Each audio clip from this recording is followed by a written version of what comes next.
حضرت جنید بغدادی رحمۃ اللہ تعالی علیہ کے علمی مقام کے حوالے سے میں چاہوں گا احمد رضا بھائی آپ کچھ گفتگو فرمائیں۔ حضرت جنید بغدادی رحمۃ اللہ تعالی علیہ بطور صوفی مشہور اور معروف ہیں۔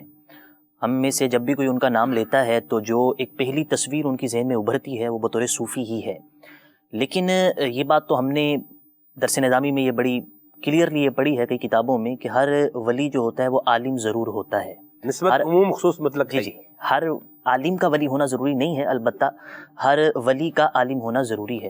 اور جو سید الاولیاء، سید الطائفہ، طاؤس العلماء، جو اتنے بڑے بڑے القابات جن کے لیے استعمال ہوں تو یقیناً وہ بہت بڑے عالم دین بھی ہوں گے۔ اب ان کے علم کا جو مقام ہے اس کو بعد کے جو اجلہ ائمہ صوفیہ یا اجلہ ائمہ علوم ظاہریہ جتنے بھی ہیں، انہوں نے آپ کی علم کے اندر جو پختگی اور جو بلندی ہے اس کو بالکل کھلے دل سے قبول کیا اور اپنی کتابوں میں لکھا ہے۔ امام ابو القاسم قشیری رحمۃ اللہ تعالی علیہ نے رسالہ قشیریہ میں جب ان کا تعارف لکھنا شروع کیا ہے تو وہاں پر آپ کے لیے لفظ فقیہ کا اطلاق کیا ہے۔ اب جو لفظ فقیہ ہے، اگر کوئی علوم فقہیہ اور جو ان کی اصطلاحات ہیں ان کی کتابیں پڑھنے والا ہو تو وہ یہ جان سکتا ہے کہ فقیہ کا لفظ کس مرتبے پر پہنچے ہوئے فرد کے بارے میں بولا جا سکتا ہے۔ یعنی یہ ایسے ہی کوئی بہت معمولی سا کوئی ہلکا پھلکا عالم ہو تو اس کے بارے میں فقیہ کا اطلاق اتنی جلدی نہیں کرتے علماء۔ فقیہ، فقیہ النفس اور اس کے علاوہ جو دیگر القابات استعمال کرتے ہیں ان کے خاص اطلاق اور ان کی خاص مراد ہوتی ہے۔ تو آپ نے حضرت جنید بغدادی رحمۃ اللہ تعالی علیہ جو کہ صوفی معروف ہیں ان پر فقیہ کا اطلاق کیا۔ کیا بات۔ اسی طرح بہت معروف اور بڑی مشہور ہستی حضور سیدنا داتا صاحب رحمۃ اللہ تعالی علیہ، کشف المحجوب ان کی مشہور کتاب ہے، آپ نے صاف طور پر ان کے لیے لفظ مفتی لکھا ہے۔ کیا بات۔ یعنی مفتی کا ایک اول وہلہ کے اندر جو کانسیپٹ ہے وہ یہ ہے کہ وہ دارالافتاء میں بیٹھنے والا ایک عالم دین ہوتا ہے، مگر یہاں پر ایک جلیل القدر صوفی کے بارے میں لکھا کہ وہ بہت بڑے مفتی بھی تھے، وہ فتویٰ دیا کرتے تھے۔ حضرت ابو ثور رحمۃ اللہ تعالی علیہ کی بارگاہ میں حاضر ہوتے تھے۔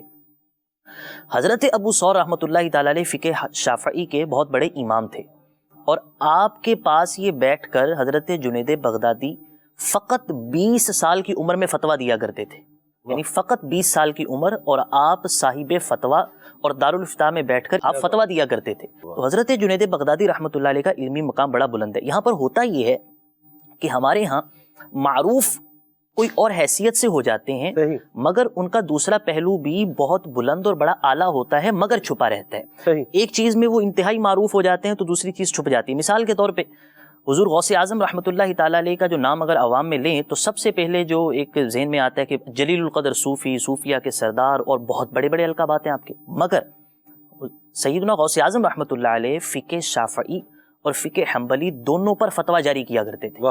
یعنی اپنے بلد، اپنے شہر کے اندر دونوں فقہ پر آپ کا فتویٰ جاری ہوا کرتا تھا، آپ کا مدرسہ تھا، آپ تدریس کرتے تھے، آپ تفسیری نکات کو گھنٹوں بیان کرتے تھے، آپ درجنوں چیزوں کے اندر، بے شمار علوم کے اندر جو ہے وہ طویل تقریریں کیا کرتے تھے۔ تو آپ فقط ایک صوفی نہیں تھے، آپ کی وہ حیثیت بھی واضح ہے۔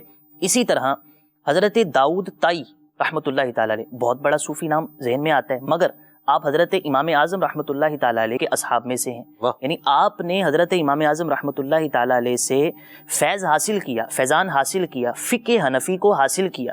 اسی طرح امام غزالی رحمۃ اللہ علیہ کا تقریباً پہلو دوسرا بھی واضح ہے، مگر عموماً عوام کے اندر جو نام امام غزالی رحمۃ اللہ علیہ کا آتا ہے تو بطور صوفی آتا ہے۔ احیاء العلوم لکھی، منہاج العابدین لکھی، کیمیاء سعادت لکھی، مگر امام غزالی رحمۃ اللہ تعالی علیہ بہت بڑے فقیہ، بہت بڑے اصولی، بہت بڑے منطقی، بہت بڑے متکلم بھی تھے۔